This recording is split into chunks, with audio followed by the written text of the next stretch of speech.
함께 공독하겠습니다. 여호와께서 집을 세우지 아니하시면 세우는 자의 수고가 헛되며 여호와께서 성을 지키지 아니하시면 파수꾼의 깨어 있음이 헛되도다. 너희가 일찍 일어나고 늦게 누우며 수고의 떡을 먹음이 헛되도다. 그러므로 여호와께서 그의 사랑하는 자에게는 잠을 주시는도다. 아멘. 오늘은 우리 김호창 목사님께서 말씀을 전해 주실 거예요. 많은 은혜가 되기를 바랍니다.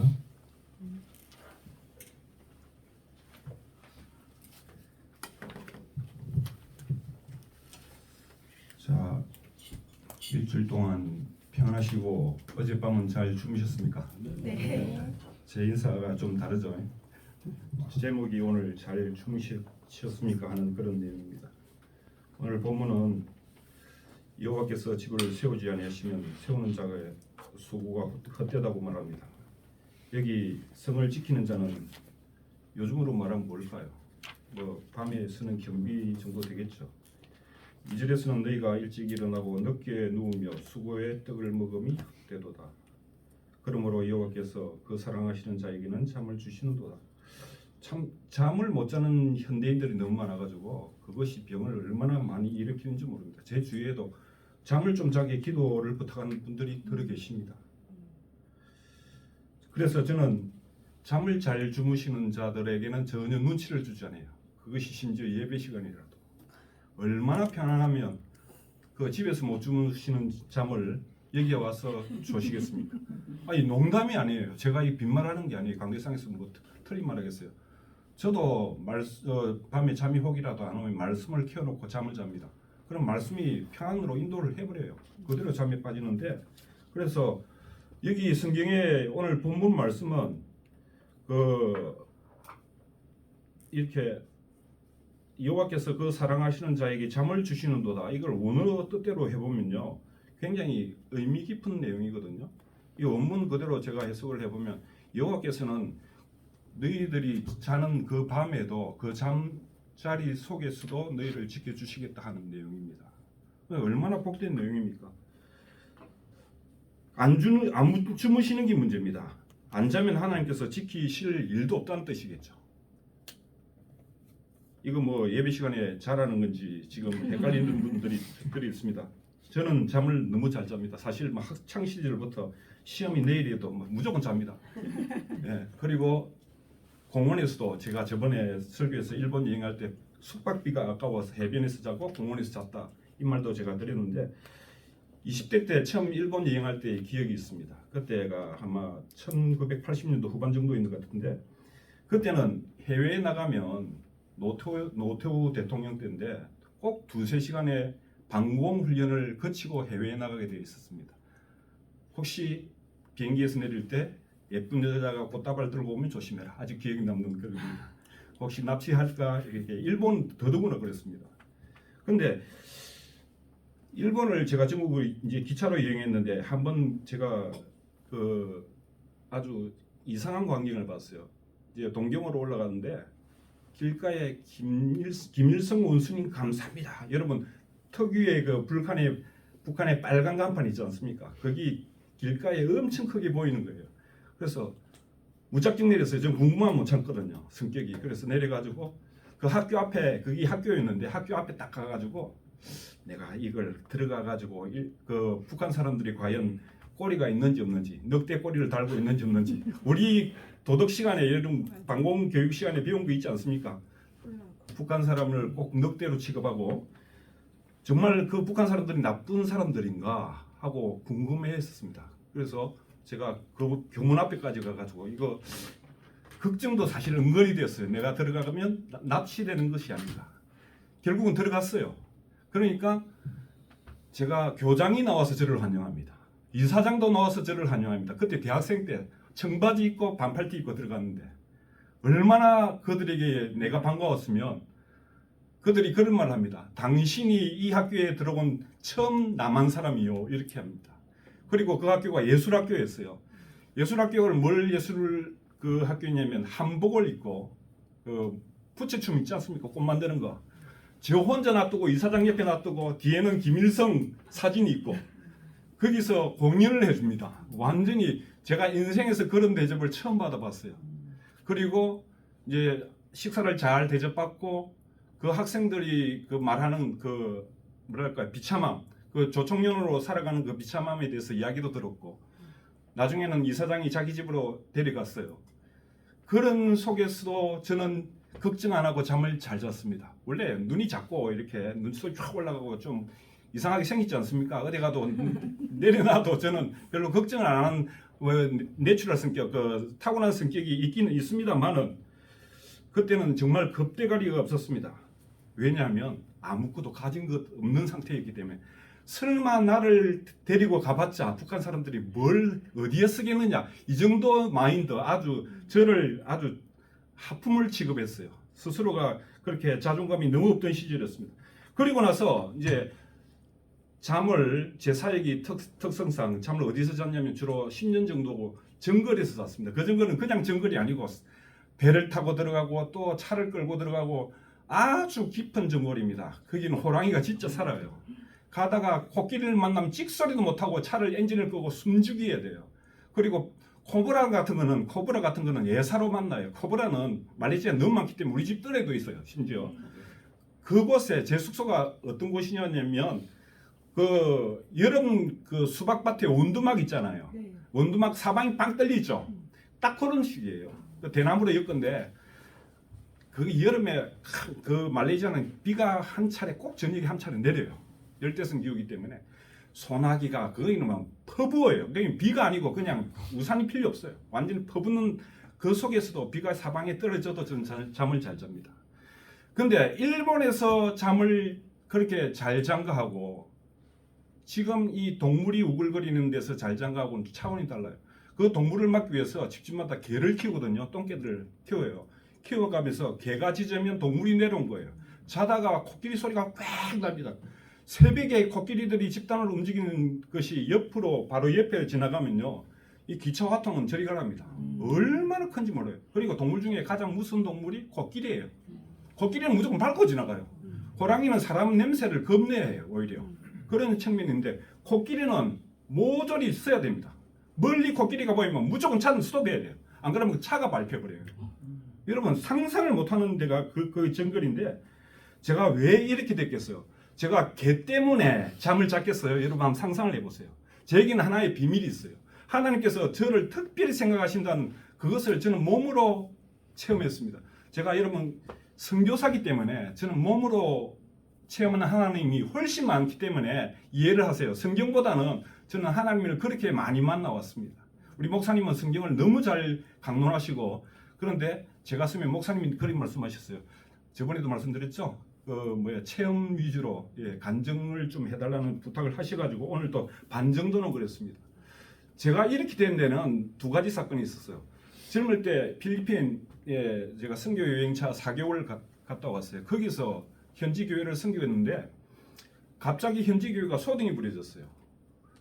안에 들여다보니까 어떤 가냘픈 여자 소녀가 딱 들어가니까 여자를 던지고 책상을 던지고 있는 거예요. 그래 막 어른들이 꼼짝을 못하고 그 소녀를 보고 웅성웅성하게 이게 무슨 일이야 이거 처음 보는 광경이에요. 그래서 제가 덩치는 제일 컸습니다. 그때는 더 컸어요. 들어가가지고 그 소녀의 손목을 딱 잡으니까 저를 쫙 쳐다보면서 그냥 손을 딱 던져버려요. 제 팔목을 보면 사람들이 놀래가 깡패들도 도망가는 팔목이었거든요. 운동을 많이 해가지고 실제로. 근데 그 가냘픈 소녀를 내가 딱 잡고 하니까 그냥 제껴버려요. 저를 제끼고 째려보고 그냥 두북두북 걸어 나가는 거예요. 그로 인해 가지고 이제 한국에 귀국하고 이제 한국 교회에서 제가 훈련받은 게 뭐냐면 희한하게 한국 교회에서도 귀신 들린 자를 치유하는 과정이 있습니다. 거기에 제가 훈련을 많이 받게 됐어요. 특별히 우리 집사람 전도사로 있는 그 교회 양평에 있는 교회에서 시골에 그 목사님이 귀신 쫓는데 대가예요. 예, 대가이기 때문에 그 따라다니다가 거기서 귀신을 어떻게 쫓는가에 대해서 배우게 되었습니다. 성경에 이 말씀이 있습니다. 자, 마가복음 16장 17절에 보면 믿는 자들에게는 이런 표적이 따르리니 곧 저희가 귀신을 쫓아내며 새 방언을 말하며 뱀을 집으며 무슨 독을 마실지라도 해를 받지 아니하며 병든 사람에게 손을 얹은 적 나으리라 하시더라. 여러분 귀신 쫓는 것, 병 고치는 것 이렇게 생각하면 특별한 은사를 가진 사람이 행하는 것으로 생각을 합니다. 맞죠? 그죠? 뭐 어떻게 은사 중에 특별히 목사들 중에 다 그렇게 하는 것이 아니고 그런데 성경을 여러분 보세요. 성경에 보면 조건이 있습니다. 믿는 자들에게는 이런 표적이 따르리니 이렇게 합니다. 여기에는 어떤 특별한 사역자의 말이 언급이 없어요. 이 사실은 모든 믿는 자들에 해당하는 거예요. 여러분이 몰라서 그래요. 이거를 이 예수님에 관한 그 말씀에 대한 진리를 몰라서 그래요. 여러분 병 낫는 것도 마찬가지입니다. 제가 다시 말씀드리지만 귀신 쫓는 것, 병 고치는 것은 특별한 은사가 아니에요. 은사는 여러분이 각자 고유에 가진 성격들 하나님 주신 은사 다 있어요. 그런데 이거는 커먼 뭐랄까 그런 은사, 아주 보통의 은사란 말이죠. 여기에 표적을 보여주시기 표적이 따른다는데 이 표적, 성경에 이상한 말들이 많습니다. 표적과 이적과 기적이란 말이 있어요. 이 표적이란 말은 하나님의 말씀을 전하는 그 사람에게 초점이 되어 있습니다. 표적이 뭐냐면 이 사람이 하나님의 사람이라는 것을 기적을 통해서 보여주시는 거예요. 아시겠어요? 이 사람이 하나님 보내신 사람이라는 것이에요. 그런데 이적과 기적의 뜻은 하나님이 직접 그 미라클 그 자체예요. 하나님이 직접 이렇게 하나님이 얼마나 위험하신가 그런 것을 보여주시는 것이 이적과 기적입니다. 여러분 이렇게 성경이 말했다고 일부러 뱀을 짚고 독을 마실 필요는 없습니다. 실제적으로 이것을 시험하다가 독을 마신 사람이 그냥 죽어버렸어요. 그런데 실제적으로 선교지 가보면 독을 비슷하게 마실 상황이 있어요. 오늘 설교는 안 드려요. 그 사람들이 내미는 음식이 독이 타진 게 있더라고요. 왜냐하면 그 사람들은 전부 사냥을 이 대나무 침으로 하거든요. 독을 묻혀가요. 그 사람들이 이렇게 제가 가면 뭘 내민 줄 아십니까? 원숭이 고기 그냥 삶은 채로 소금에 약간 그게 전부의 음식입니다. 분명히 독으로 잡았는데 그 사람들이 생명이 굉장히 짧아요. 실제적으로 정글 사람들이 그 연유가 있어요. 분명히 제가 알기로는. 근데 그 음식을 내놓으면 제가 처음에 얼마나 당황스럽겠어요. 먹었을까요? 안 먹었을까요? 독으로 잡은 모든 동물을 독으로 잡아요. 하물며 제가 도마뱀 사냥도 밤에 쫓아가 본 적이 있어요. 도마뱀이 이만한 겁니다. 다 독으로 잡아요. 먹었을까요? 안 먹었을까요? 엄청 처음에 갈등했습니다. 이거 분명히 독 퍼져 있는 건데 먹었습니다. 어쩔 수 없어요. 거기 복음 전하려면 그죠? 이런 상황에 관해 말씀하신 거예요. 그냥 마시고 뭐 이렇게 이상한 짓 하면 바로 죽어요. 예. 예수님이 가시는 데는 3대 사역이 있었습니다. 첫째, 하나님 말씀을 이렇게 가르쳤어요. 그게 티칭이죠. 천국 복음을 전파했어요. 프리칭입니다. 그리고 병든 자와 귀신 들린 자를 치유했습니다. 힐링입니다. 예수님이 3대 사역이 이 세 가지예요. 저도 선교사이기 때문에 제 주 사역이 이것에 별로 벗어나지 않습니다. 근데 제가 이제 그렇게 선교지를 다니면 저 혼자 다니는 거 아니거든. 주로 대학생들이 거기 정글에 들어가면 또 말이 또 달라져요. 정글 말이 있어요. 저는 도무지 알아듣지도 못해요. 그래서 그 사람들이 제가 영어로 설교하면 이렇게 통역을 해주는 저 통역팀이 있었습니다. 그거 갔는데 한 번은 어떤 대학원생이 한번 그 정글이 궁금하다고 따라와서 여자 대학원생인데 근데 차에서 제가 운전을 하면서 가는데 뒤에서 이제 이야기를 합니다. 목사님, 근데 내 몸이 이상해요. 그 대학생이 이렇게 말을 해요. 몸이 항상 손을 이렇게 떨어야 돼요. 이렇게 들고 있는 거예요. 이게 정상이 아니잖아요. 가만히 있어도 떨린다는 거예요. 그래서 그 뒤에 애들도 있었는데 내가 그래서 조금 이상하네. 그건 내려가지고 한번 기도해 볼게. 이래가지고 그 아이를 살짝 불러냈어요. 그런데 제가 기도를 했습니다. 저는 직감적으로 왔어요. 뭔가 있다. 네. 그런 사람 되게 많아요. 실제적으로. 뭔가 있는데 제가 기도를 하기 시작하니까 귀신이 정체를 나타내 버려요. 근데 제가 어떻게 기도하는지 아세요? 저는 기도할 때는 무조건 한국말로 합니다. 처음에 그렇게 기도하니까 걔가 평소에 영어를 썼는데 붙였다고 하는 거예요. 붙였다고. 그럼 얼마나 나는 모른다. 이해 못한다는 뜻이거든요. 중국말로. 저도 중국어 조금 해요. 중국어 얼마나 잘하는지 한번 보여드릴까요? 어디 화장실 어디예요?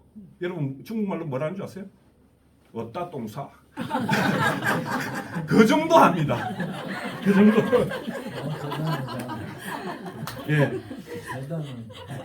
귀신은 영이기 때문에 예, 정말 이거는 조금 농담해서 죄송해요. 귀신은 영이기 때문에 한국말로 해야 되고 영어로 해야 되고 어떤 말로 해야 돼요. 통해요. 처음에는 붙였다고를 하는데 조금 있다가 얼굴이 붉어지고 눈물 뚝뚝 떨어집니다. 그리고 딱 무릎 꿇기 시작해요. 사실 빌어요. 예? 그리고 내가 묻죠. 너의 이름 뭐야? 왜 이름을 묻느냐면 여러분 전쟁에서 항복하면 그 전쟁포를 신문하는 과정이 있습니다. 첫째 그 물음이 뭡니까? 범죄자를 신문할 때 조서를 꾸밀 때 가장 먼저 하는 게 뭐예요? 네가 잡혀 있다는 것을 딱 선언하는 것이 너의 이름 뭐야 하고 묻는 거예요. 귀신도 마찬가지예요. 그 순서대로랍니다. 이름 뭐야 하면 절대로 안 가르쳐 줄래요. 그리고 내가 기도하고 제 힘으로 기도하는 게 아닙니다. 그렇게 예수 이름으로 선포하고 이러면 아주 돌돌 굴러요. 굴기 시작하면서 제게 실토를 하고 살려달라고 하는 표정을 다 지으면서 온갖 눈물 콧물 다 짜내요. 그런데도 자기 신분을 안 나타내요. 이렇게 어떤 때는 막 주기도문 외우고 그렇게 합니다. 귀신 들린 사람이 주기도문도 외우고 나를 현혹시키기 그렇게 이제 한다는 것이죠. 여러분 보통 영화에서 귀신 괴기 영화 요즘 많이 히트쳤잖아요. 그 여러분이 보는 것은 절 한 60% 70%는 다 가짜예요. 절대로 까마귀 안 나타나요. 예? 제가 귀신 쫓을 때 까마귀 안 나타나고 유리 깨지는 일 절대로 없고요. 그 신부들이 나와가지고 막 이상한 그리스 말, 뭐 히브리 말, 고대 언어로 막 주문이 오는 거 그런 거 안 해도 돼요. 제 무기는 딱 세 가지예요. 말씀을 선포하고 예수 이름으로 기도하고 찬양하는 것 세 가지밖에 안 해요. 그래도 귀신은 떠나가요.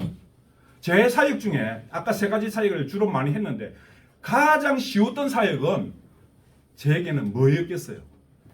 다 힘들어요. 실제적으로 사역치고 안 힘든 거 솔직히 없는데 그래도 가르치는 것도 다 해봤고 여러 가지 다 해봤는데 저는 가장 쉬운 것이 귀신 쫓는 거였어요. 실패율이 거의 없어요. 단지 시간의 차이지.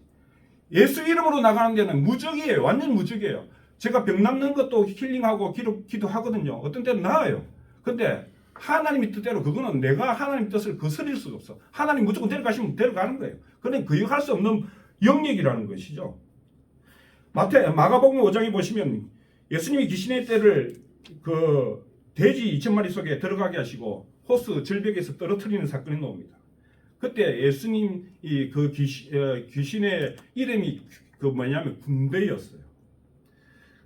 자, 그때 이제 제가 다시 돌아가가지고 아까 정글에 있는 그 대학원생 그 여자아이 이제 이름이 탄로났잖아요. 탄로나니까 저한테 빌다가 갑자기 어떤 사건을 일으키냐면 갑자기 주먹을 쥐고 내 바로 앞에 있었어요. 이렇게 얼굴을 향해 주먹이 날라와요. 제가 말씀드렸잖아요.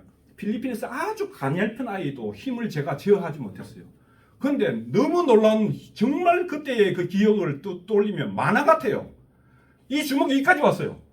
그러면 덩치가 그때 아이하고는 비교가 이쪽은 완전 헤비급이고 그쪽은 슈퍼라이트급이에요. 덩치가 제만해 여자아이가. 주먹이 얼굴을 향하는데 여기서 눈 녹듯이 녹아버려요. 너무 신기하죠. 이렇게 하는데 이렇게 주저앉아 버려요.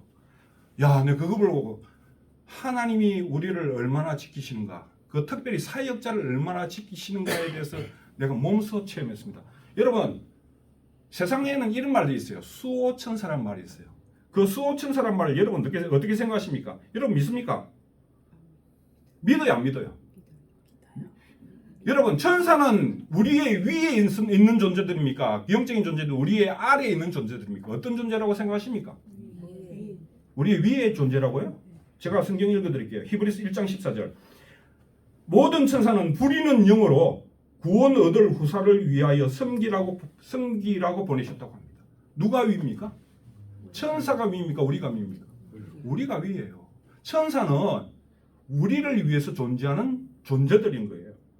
자, 사도행전 12장에는 잠을 제일 잘 자는 제자가 있습니다.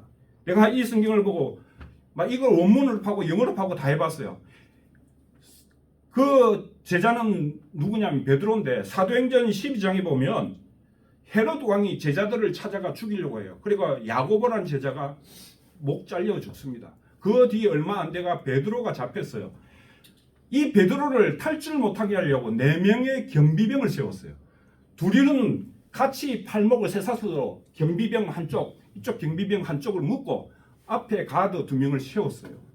그런데 그 다음날 베드로는 죽거든요. 죽는데 어떤 일이 성경 속에 기록이 되어 있냐면 베드로는 거기서 잠을 자기 시작해요. 그 다음날 죽는데 그것도 어떻게 어느 정도로 깊게 잤냐면 성경이 그렇게 증거하고 있어요. 천사가 와가지고 옆구리를 때려버리는 거예요. 여러분 그 정도 잠은 얼마나 깊게 자는 겁니까? 보통은 터치 아닙니까? 보통은 그렇게 잠을 잘 수가 없는 게 기본 입장이 아닙니까? 그죠? 다음날 죽는 사람이 어떻게 잠을 잘 수가 있어요? 근데 성경에 보면 스트로크, 히스트로크 그가 때렸다고 합니다. 천사가 때렸대요. 그렇게 기록되어 있어요. 여기 본문 성경에도 베드로야 하면서 오늘 한글 성경에도 옆구리를 쳐서 깨웁니다. 그를 감옥에서 데려놓죠. 여러분 베드로는 그 다음날이 죽는 날인데 어떻게 그런 깊은 잠을 잘 수 있었겠습니까? 여러분 어떻게 생각하세요?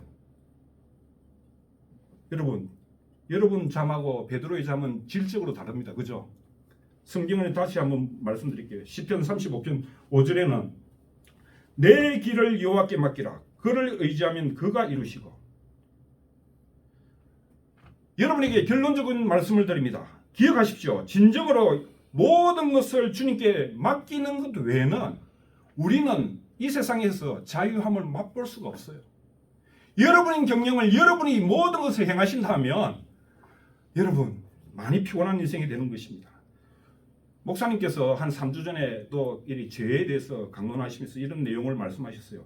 죄란 우리가 하나님의 자리에 여러분이 있는 것이라는 표현을 하셨습니다. 약간 제가 표현을 바꿉니다만은 자기 자리와 자기 한계를 모르는 것이 죄입니다. 그리고 창세기 1장에 아담의 죄, 그 죄가 뭡니까? 하나님께서 동상 중앙의 실과는 절대로 따먹지 말라고 했어요. 그죠? 그 주위의 실과는 관계없어. 너 다 허용할게. 동상 중앙의 실과는 절대로 따먹지 마.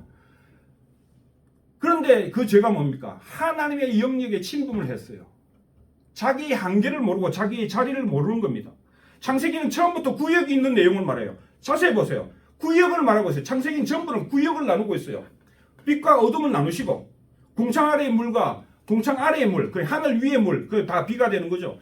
저 하늘 아래의 물을 나누시고 전부 나누는 장면이에요. 그리고 낮과 밤을 나누게 하시고 남녀를 구분하시고. 그런데 우리 대적 사탄은 그 전술이 뭔지 아세요? 모든 것에서 그 경계를 허물어 버립니다. 우리가 밤낮이 바뀌게 하고 잠을 안 자게 하고 가장 강력한 사탄의 전술이 그거예요. 염려하게 하고. 오늘날 세상이 우리를 위협하는 것은 일어나는 지역에서 일어나는 전쟁이 아니에요. 우크라이나 전쟁이 아닙니다. 러시아 전쟁이 절대로 아니에요. 사탄이 우리를 제일 망가뜨리는 그것이 뭔지 아십니까? 지금 미국 대통령이 참 잘하는 것이 딱 한 가지 있어요. 세상 모든 나라에서 그 사람을 욕하고 있지만은 그 한 가지가 뭔지 아세요? 저는 그 사람 때문에 뉴스를 맨날 달고 다녔어요. 우리 애 쫓겨날까 봐. 미국 애들 그 비자 안 주고 막 장학금 다 취소시키고 그 바로 직격자가 될 수 있는 상황이었어요. 실제적으로. 다행히 하나님께서 모든 것을 다 피하게 하셨지만은 그럼에도 불구하고 그 사람 트럼프가 잘한 것이 있어요. 그 사람이 딱 집권하자마자 행한 것이 있는데 미국에는 성 문제가 굉장히 복잡해요. 남자가 화장실에 들어가고 나 여자라면 끝이에요. 아무 문제가 안 일어날 정도 진짜로 그래요. 그리고 성이 한 개, 2개가 아니고 3개도 아니에요. 몇 개가 더 붙었다고 막 조사하려다가 짜증나서 집어치웠어요. 나는 이런 사람이 하고 성을 하면 끝이에요. 그거는 아버지 엄마 동의 없이도 내가 성을 바꿀 수가 있어요. 미국이 실제 그렇다고요. 근데 트럼프가 딱 등장해가지고 제일 먼저 한 것이 남녀밖에 없고 그를 트랜스젠더 같은 사람들 군대에도 못 가게 하고 전부 쫓아내고 운동선수들도 다 추방시키고 그 작업을 했어요. 나는 그 점에서는 트럼프를 욕을 할 수 없어요. 모든 것에는 우리에게는 한계를 지어내 있었어요. 자, 시편 26편 6편에도 이런 시편 기자의 고백이 있습니다. 내게 줄로 지어준 구역은 아름다운 곳에 있으며 나의 기업이 실로 아름답도다. 하나님은 우리에게도 한계를 지어놓으세요. 바다가 땅이 다른 것 같이 그 한계선이 분명히 있는 거예요. 그 한계를 넘으시면 우리 인생이 피곤해져요. 시편 23편 여러분 다 잘 아시지 않습니까? 주는 나의 목자시니 내게 부족함이 없으리로다. 그가 나를 푸른 초장에 누이시며 실만한 물가로 인도하시는데, 근데 양들을 우리 하나님께서 푸른 초장에 데리고 가면 뭐합니까? 물도 안 마셔. 푸른 초장에 데려가면 눕지도 않아. 많은 오늘날 양들은 그렇게 살고 있어요. 성경은 선포합니다. 내가 너희를 인도하마. 전 성경이 그런 성경으로 말씀으로 도배를 하고 있어요. 여러분, 이게 뭐예요? 한국 거 보세요. 유치원 때부터 서울대 의대반. 어제 제가 본 기사입니다. 그런 학원들이 강남에 득실거려요. 애들을 쉬지도 못하게 하고 완전히 모든 경계가 허물어지는 그런 나라가 대한민국이 되었습니다. 그들의 찬양이 뭔지 아십니까? 내 인생은 나의 것. 내 인생은 나의 것. 그냥 나에게 맡겨주세요. 여러분이 예수를 믿으면서 혹시 그런 삶에 빠져 있지는 않는가 제가 궁금했습니다. 제가 여러분의 사업이 대박 나시라고 축복합니다. 진짜입니다. 축복하는데 컨트롤 잘하세요. 그 사업을 누가 잘못됐다 말합니까? 그런데 그 사업을 하시면서 모든 염려를 가지고 그렇게 살고 있으면 문제가 되는 거죠. 우리 현대인은 모두 다 사방으로부터 우겨삼을 당하는 것이고 답답하는 것이고 급박당하는 삶을 살고 거꾸로지는 것 같습니다. 그런데 성경은 딱 선언합니다. 고린도후서 4장 8절에서 9절 말씀은 절대로 망하지 않아. 믿는 자들에게 선언하는 주님의 말씀이에요. 너희들 절대로 내 속에 있으면 망하지 않아. 아시겠어요? 그런데 우리는 조금만 하면 망할 것 같은 행동이 우리 속에서 나타나는 것이죠. 이 말씀의 뜻은 너희들은 결코 혼자가 아니다.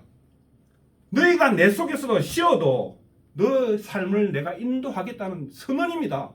그 선언의 말씀이 안 들어오시고 안 보이십니까? 왜 주무시지 못합니까? 우리 마태복음 6장 25절에는 유기원이에요. 목숨을 위하여 무엇을 마실까? 무엇을 먹을까? 무엇을 입을까? 하지 말라고 하십니다.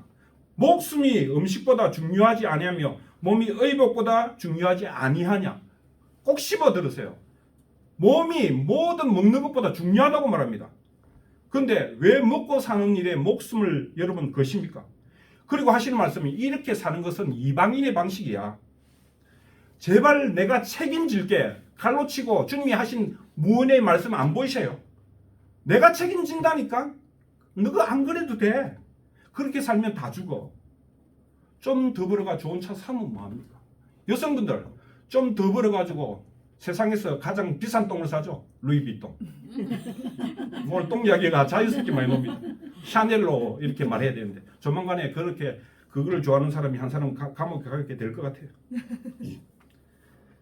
그러면 우리 영혼이 우리의 목숨도 평안해지고 우리 목숨도 살리고 영혼도 평안해지는 방법이 무엇입니까?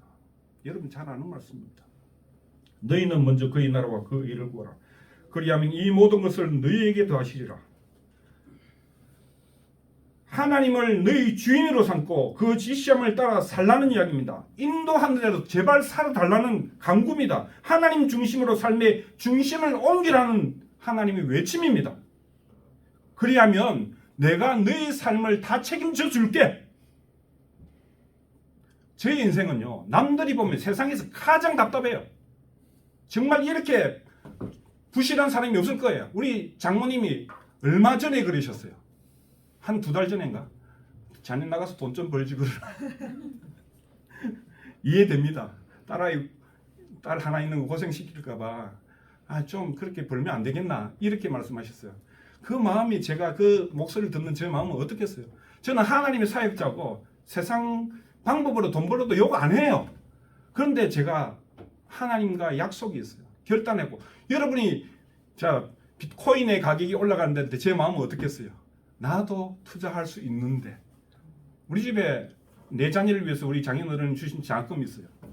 절대로 안 쓰고 꾹꾹 묶어놓고. 그래서 우리 집사람 보고 야 이번에 대통령 선거에 만약에 대통령이 바뀌면 이런 주가가 환경의 그 주가가 분명히 뛸 것인데 한번 투자해 보자. 며칠 전에 한 말이에요.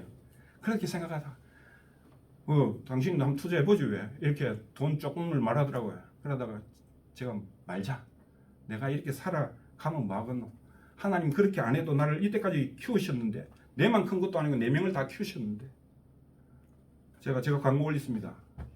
제가 우리 아이가 목요일 날 졸업을 하고 금요일 날 장가를 갔어요. 예. 연이틀 경사가 난 거죠. 그리고 6월 달 중순에 그 아이가 한국으로 옵니다. 이제는 며느리 아기가 와요. 그러면 시아버지가 조금 뻔뻔하게 뭔가를 해줘야 될 거 아니에요. 그게 상식 아니에요. 미국에도 못 갔는데. 그래서 집사람 보고 이야기를 했어요. 이번에 오면 애들을 그냥 보내지 말고 좀 멋있게 좀 해주자. 이런 식으로 말했어요. 그러니까 우리 집사람 하는 말이 뭐냐면 그래. 저 서울 그 고속터미널 가면 그 지하에 가면 옷을 싸게 판다. 야 이게 우리 수준이에요. 그래서 그래도 내 말은 백화점에 그래도 할인 좀 하는 데라도 데리고 가자는 의미인데 이 말을 그렇게 반감을 못해요. 뭐 있는 그대로니까. 사실 와가지고 우리가 그렇게 말을 했지만은 결국은 애들 장인어른이 주신 장학금을 깨자 이런 의미로 제가 말한 거거든요. 참 깨긴 싫어요. 그래서 제가 그렇잖아요. 성경에도 나오는데 가나의 혼인잔치에 포도주가 떨어지는 사건 여러분 기억하시죠? 포도주가 떨어져가지고 빈 항아리에 물을 붓고 예수님이 포도주로 변화시킨 그 생각이 확 나는 거예요. 하나님 제가 그런 상황에 놓여 있습니다. 저는 사실 그대로 기도합니다. 하나님 좀 도와주시에요. 그리고 제가 몇 달 전에는 미국으로 졸업식에 간다고 말했어요. 제 아이 졸업은요 남하고 의미가 달라요. 지가 가가지고 뉴욕에서 그냥 맨 땅에 헤딩하면서 공부를 한 애거든요. 저번에도 말씀드렸잖아요. 정말 눈물겨운 그런 성공 스토리예요. 근데 보통 제가 기대하는 것은 뭐냐면 그럼에도 불구하고 공부를 잘했다는 거예요. 근데 한 가지 알았어요. 미국에는 졸업할 때도 장학금을 준다는 거. 어떤 일이 있었냐면 장학금을 2개를 받았어요. 상을 2개를 받았다는 거죠. 남이 한 번을 딱 오르는 강대상에 얘는 3번을 올랐어. 그리고 1,500명의 그 박수를 받아 직접 생방송을 우리가 봤기 때문에 알아요. 그렇게 이제 박수를 쳤는데 맨 앞자리에 앉아 있어요. 그 애가 제일 그 카메라에 집중을 보이는 거예요. 그래서 정말 그 화면을 보면서 제가 갔으면 얼마나 좋았을까. 부모로서 너무 안타깝더라고요. 그 영광의 자리인데 사실은 왔다 갔다 비행기상만 먼저 계산이 되는 이 부모거든요. 어쩔 수 없는 상황이잖아요. 그런데 하나님께서 어떤 일을 일으키시냐면 전혀 예기치 않는 돈이 생겼어요. 그게 1,000만 원 정도입니다. 장학금 졸업하는 애를 왜 장학금을 줘? 10년 그것도 완전 캐시예요. 캐시 현금 뭐 다른 거 없어요. 부가 떼는 것도 없고. 그리고 저한테 보고를 합니다. 아빠 내가 상을 이렇게 2개를 받으면서 상금을 약 1,000만 원을 받았다. 이렇게 보고를 하는데 그러면서 하는 말이 더 감동적입니다. 우리 에스더가 여기 있으면 미안한데 오빠가 한 말을 에스더한테 안 주는 말을 이렇게 나 에스더 얘가 미국으로 지금 온라인 공부를 하고 있거든요. 졸업하고.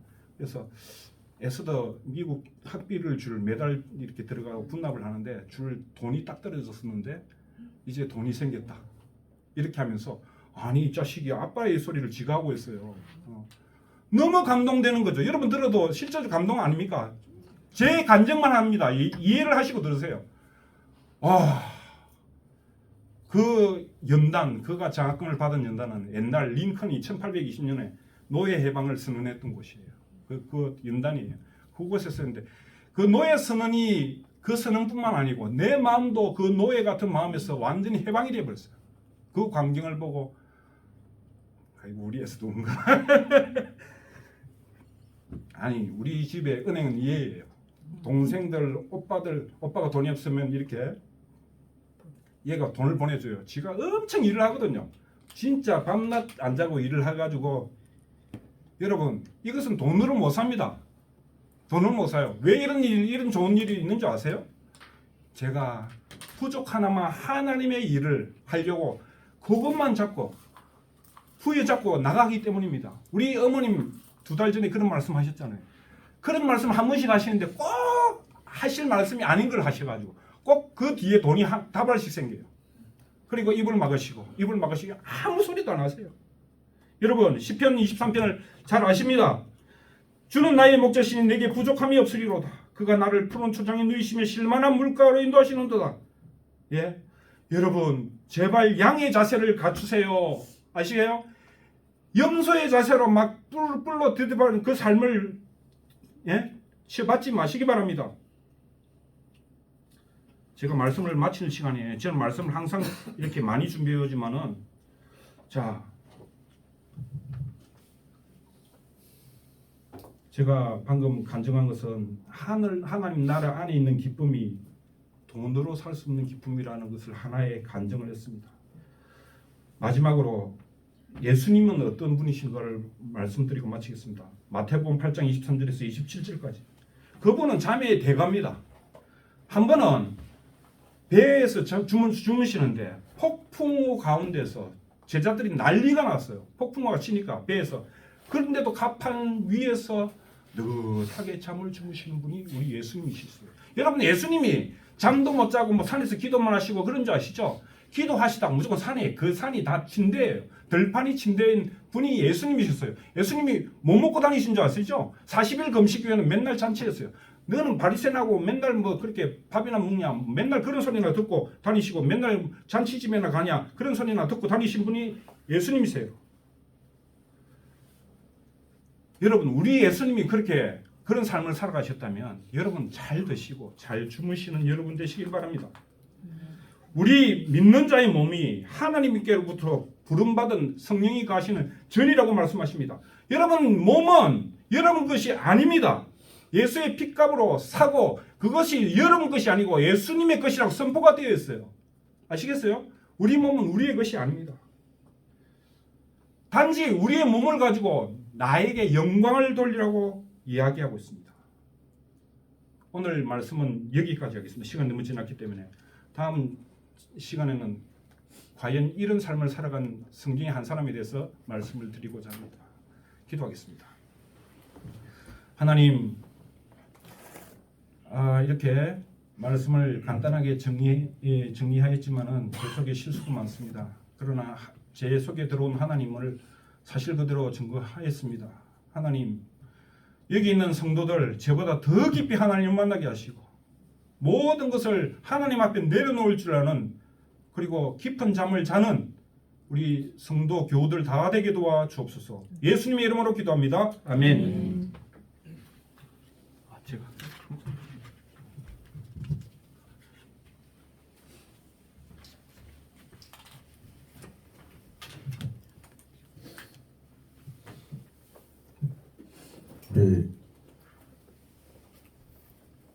이 성령께서 좀 말씀에 강하게 역사하시는 것 같아요.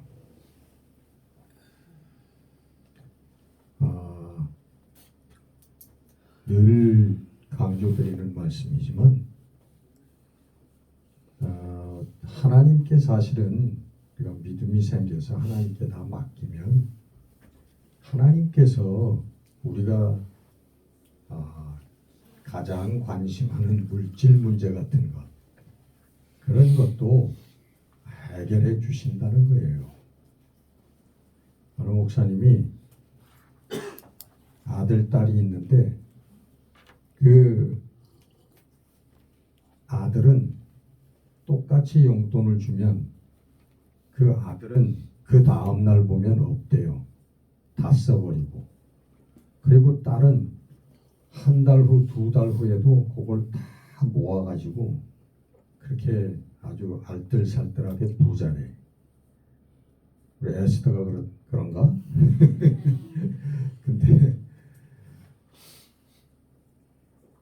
근데 이 목사님 얘기는 뭐냐면 가외로 용돈을 줄 때 자꾸 아들한테 주게 된다는 거야. 왜? 없으니까. 주면은 후닥닥 써버리지만 없으니까 또 준다는 거야. 근데 딸은 주려고 하다면 너 있잖아. 네 거 써. 그런데 그 얘기는 뭐냐면요. 그 아들이 뭘 믿고 다 쓰겠어요? 아버지 믿고 다 쓰는 거 아니에요. 응? 아버지 믿고 그냥 다 써버려. 그러면 아버지가 또 줘. 그러면 어쩌면 이게 믿음인지 몰라요. 응? 에스더 다 쓰라는 거 아니다. 믿음을 얘기하는 거예요. 그처럼 우리가 하나님을 진짜로 믿으면 그런 것에 대해서 염려 근심하지 않고 살게 되는 거예요. 우리 김 목사님 그런 체험들 말씀하시지만 저도 목회 생활을 쭉 하면서 하나님께서 다 책임져 주시고 그냥 공급해 주시고 하는 거 늘 체험하고 오늘 이 시간까지 그렇게 체험하고 삽니다. 그러니까 여러분 문제는요 믿음이에요. 하나님 만나는 거예요. 살아계신 하나님 알면 하나님께 맡기고 그렇게 살면요 하나님 다 조달해 주세요. 필요한 거 다 조달해 주세요. 염려하지 말고 먼저 우리가 해야 될 거는 우리 하나님을 만나는 거예요. 네? 우리 성령 받고 그다음에 성령이 주시는 믿음으로 우리가 정말 기쁘고 즐겁게 사는 거예요. 그게 기쁘고 즐겁게 맡기고 살면 오늘 김 목사님이 얘기하신 것처럼 잠잘 자는 사람이 되는 겁니다. 잠잘 자는 사람 뭐예요? 염려 근심 없는 사람이죠. 예. 자, 우리 386장 우리 찬송합니다.